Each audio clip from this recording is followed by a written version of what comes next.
Our next word is puke. Puke means book. So when you go to the library and you're looking for a puke to read. Puke. Okay, so our next word is hele, which means to go. So we are going to hele over to another building. We're going to go to another building. And you can use this word when you are going to go between classes, you're going to go over to different meetings, to different offices. So we're going to go hele on over to our next spot, hele. So our next word is pa koko. Upstairs of the LRC is our distance ed class, where there are beautiful whiteboard pa koko that we have here. Pa koko. Our next word is aina avakel, which is lunch. So many times, if you are looking for mea'ai, you can look for an ulu tree to have aina avakel, which is lunch. Aina avakel. The next word is eke, which means bag.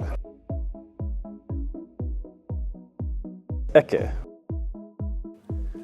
Our next word is imi noi'i. Imi noi'i, which means to research.